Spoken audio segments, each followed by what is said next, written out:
Hi guys, I'm Mixer1, AM1 for short, and today I'm talking about what I watched in the fall season of 2018. The final season of the year brought us a lot of good things again, and I'm just gonna go over quickly what I thought of each and every one of the ones I watched, and possibly a few of the ones I probably think I should have watched.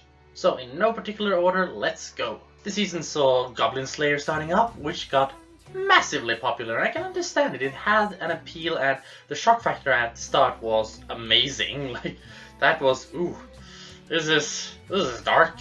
But as I've seen others point out, and I have to agree, it doesn't stay that way. The shock factor pulls you in, and then it just kind of gets generic. Not to say that it's bad. Goblin Slayer is a good anime, and the final 2 episodes, that's a really good one. So Goblin Slayer is something you probably should watch if you have the time, if you like that sort of anime, and I personally enjoyed it. Next is Rascal Does Not Dream of Bunny Girl Senpai, an anime which had the most clickbaity title in all of anime history. Well, maybe not, but you know, it's one of the more clickbaity ones I can remember. And it just got people in there because of bunny girls, and initially I didn't watch it because I thought, here goes some harem anime about just meh. But people started suddenly saying, wait, this anime is actually not what it advertised itself to be. And I then just went kinda, okay, I'll give it a go. And I watched it after the 3 first episodes had first aired. So I got the 3 first episodes, and that's a story in and of itself. That's a good little story wrapped in itself. And it was amazing, and it just pulled me in, and I was like, yeah, I'm continuing to watch. And in the end, I think this is one of the best anime this season had to offer, like full stop. Maybe not the best, depending on who you ask, but seriously, this was much better than I anticipated. I thought I'd just get some generic harem anime with lots of fan service, but no, this is actually, it's deep, it's thoughtful, it's emotional, it's really, really good.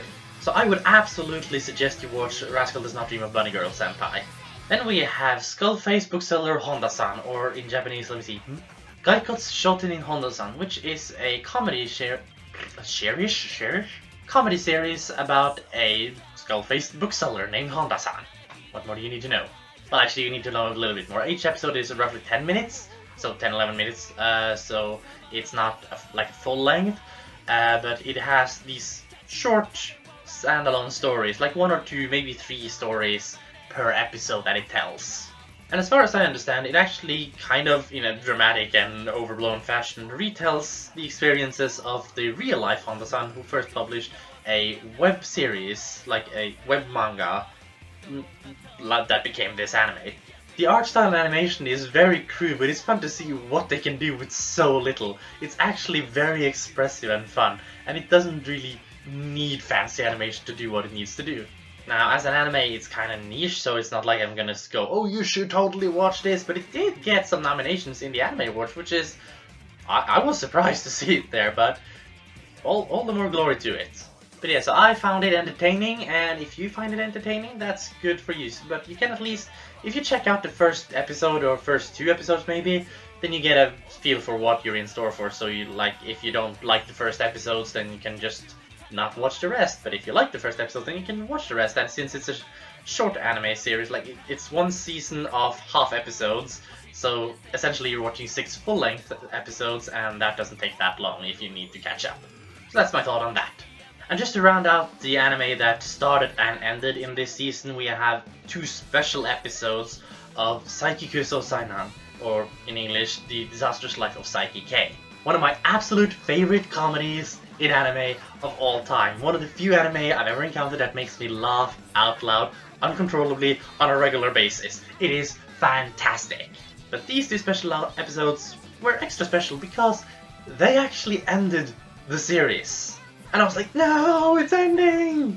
So we get a final hurrah, some final misadventures, and actually a quite touching ending. Of course, mixed with a lot of comedy, because it wouldn't be Saiki without it. If you haven't watched Saiki K at all, you don't need to bother with this. But I would advise you to watch Saiki K because it is effing funny. And this ending, while not perfect, absolutely serves its purpose. I think it is a good way to round it off, because this kind of anime is hard to end to begin with, so doing it the way it was done, I want to applaud it. You know what, I'll applaud it. Well done. I will miss you, Saiki. I will always remember episode 10, Mind no Control. So I've just gone through the anime that started and ended in this season. I'm gonna go through the ones that have started and are still ongoing. I don't think there were any that ended this season that were there? I'm gonna have to double check. No, apart from the long-running shows that I'm following, there aren't any series that are continuing from the previous season. So we'll just go over now the ones that started this season and are still ongoing. And first, the big controversial one, because it always is the next season of Sword Art Online. This one is called Sword Art Online Alicization. Now, I've been on the side of people who go, oh, Sword Art Online is so bad. But after thinking it over more and more, I just think that Sword Art Online just has a bad rep, mainly because of the Alfheim Online arc. Sure, it has its problems, and Kirito as a character is not perfect. Which is to say, he is perfect, but in the wrong ways. Anyone who's watched Sword Art Online knows what I mean. But because of the few faults it has, people have made it sport to find more flaws with it, even where there are no flaws. And some of the complaints people have about him even contradict each other, because some people, for instance, say, this is one I see quite often, people say that in the beginning, he's too bland, he's not someone we can relate to, he's not someone we can root for, he's not really a good character, he doesn't have any characteristics, he's just there. But then he gets some characteristics. He is a science and tech geek, and he's quite adept at coding and stuff like that. It seems to come a bit out of nowhere, but let's accept that it is like that. So what do these people do? Oh, he was supposed to be the character stand-in, like the bland character that we could manifest ourselves on in this power fantasy. Why does he have to have characteristics now? Wait, is the problem that he has characteristics? Or that he doesn't have characteristics? Like, is he too bland, or is he too defined? What is the problem? And this is one of the things that I think Sword Art Online just has gone through a lot of. So everybody will make fun of Sword Art Online come a new season. But I think Sword Art Online has improved. I think the Sword Art Online arc itself, like the first 12-13 episodes, that was pretty good. It wasn't like walls to the walls amazing or anything, but it was pretty good. Rushed, and of course the final fight had a bit of an asshole, but you know, it was decent. Alfheim sucked. Alfheim sucked. Can we just let's get out of the way, it sucked.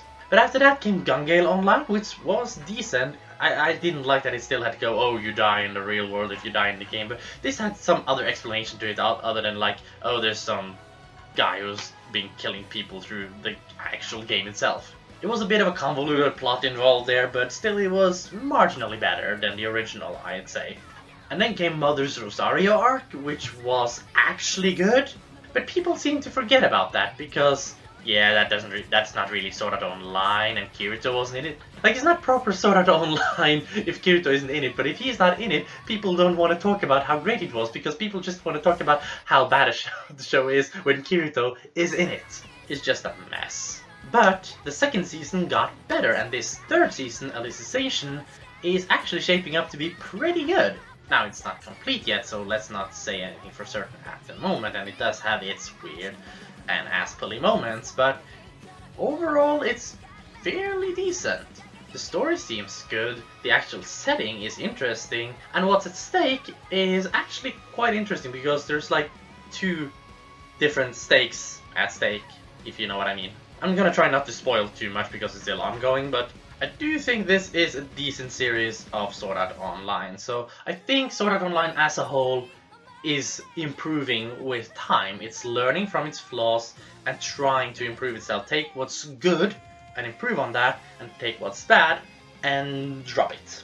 Now, they're not successful in every aspect of this, of course, but it's a learning process and I applaud them for at least trying. So that's my stance. Sword Art Online is not as bad as people want you to think. It is not as perfect as some other people might want you to think. It's somewhere between the, oh god, this is the garbage of the earth, and oh, it's in there in the middle somewhere, and it depends on taste if you like it or not, I think. Anyway, enough about Sword Art Online. Let's move on to something that was universally loved this season. Tensei Shirata's Reindatta Ken. That time I got reincarnated as a slime. You all know slimes, the weakest monsters in any RPG. You run over them to farm some experience points, and as time goes by you just get so powerful, and the experience bar just, it grows by like a 0.0000001% for each and every slime you kill, so you just go on to kill others. But after our main character in this anime gets reincarnated as a slime after being stabbed to death in the middle of the street, this is not a spoiler actually, this is the first few minutes of the first episode. This little slime goes on to become super OP powerful. And what does he do with all his power? He helps build a civilization.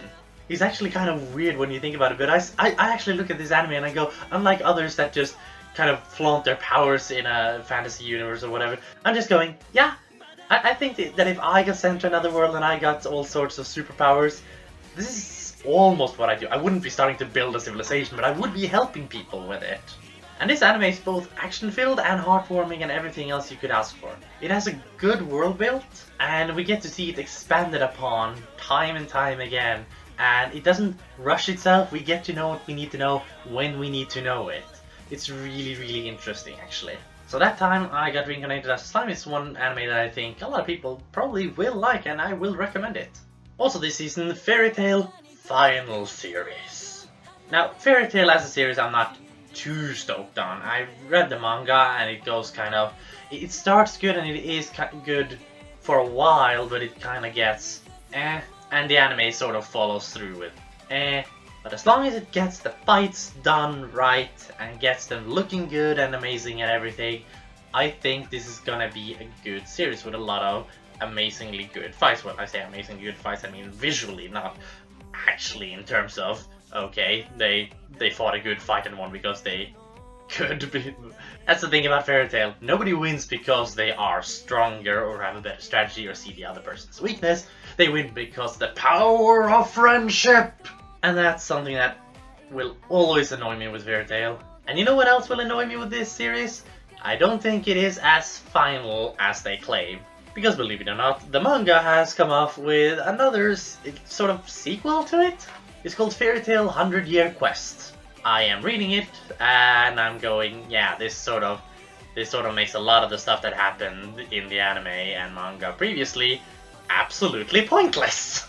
But Fairy Tail makes money, I think, so I suspect that Fairy Tail Final Series will not be Final Series, it'll just be Final Series until Fairy Tail 100-Year Quest gets into the animation studio and they start doing that. And I'm gonna be watching that too, I think, because I'm a sucker for punishment, I think. I mean, I'm still watching Boruto. So, say what you want. But so far, it's at least decent. It's decent shonen fodder. An action-filled anime that I am rather excited about, however, is Hinamaru Sumo. A sports anime about sumo.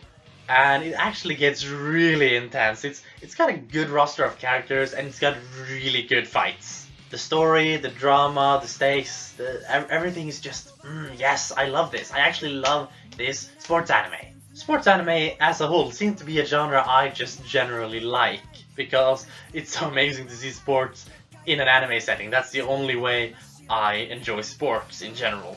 And Hinamaru Sumo is a good sports anime.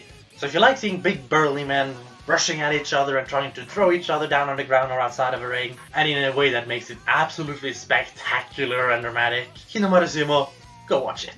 Now those were the anime I have watched or I've started watching, but there are a few anime from this season that I didn't watch, but that I probably should have watched because people say they are amazing. One of them is Zombieland Saga, which I hear is really good, but I couldn't be bothered, but it has been nominated in the Anime Awards, which is, yeah, so it means it's probably good. SSSS Gridman from Trigger, which is very Trigger-like as far as I understand. I'm not a big fan of Trigger, like just because it's Trigger. I like a good anime, and Trigger is they're good at making you watch something spectacular, but it's not necessarily good. Also, I haven't watched the latest JoJo because I haven't watched any JoJo ever. I intend to do that one time when I have the time to just sit down and just marathon something because I have the time and I have nothing else to do. And then there was Bloom Into You, a lesbian love story that I wasn't bothered to watch, but apparently it's really good as a not just as a lesbian romantic anime, but as a romantic anime as a whole, as far as I understand. So I might give it a go. Based on what I've heard, it's good, but it's not really far up on my list. I also intended to watch an anime called Rewrite, or has something else, but like Rewrite, but I never got around to it. I didn't hear much about it though, so it's like I'm thinking maybe it wasn't all that good? I don't know. There's also one called Double Decker Dug and Kill, which got some good feedback immediately after it started airing, but I haven't heard much about it since, so maybe that too isn't really that good? I don't know. Maybe I'll watch it, maybe I won't, but Anyway, I think that actually rounds up what I have watched, what I am currently watching, and what I probably should have been watching. My schedule isn't very forgiving when it comes to having time to watch anime, but I still try to keep up when I can, and I think it's fun doing, and I think it's rather interesting to do these videos telling what I've been watching. Maybe this winter season 2019 I'll have time to catch up on some of the stuff that I should have been watching earlier, because it doesn't seem to be filled with a lot of stuff that seems like it will be really amazing. I mean, it has some stuff I picked up, but it's not really filled with stuff that makes me feel interested in watching it. But we'll see. Anyway, this has been it for now. It's been a rather short one, I think. Usually these go on forever with me going on, but I think I found my format. It's just me, basic opinions, would I recommend it or not, is it niche or not, all that stuff, and move on. Simple, basic, and not elegant in the slightest, but I don't care. It's not like I'm doing this to get famous. I'm just a weird guy sitting in front of my webcam talking about anime. I am a sad, sad, lonely guy. But I'll keep bringing you videos, either on anime or gameplay or whatever, but until then, remember, I have been Anime Mixer 1, and I approve of this video.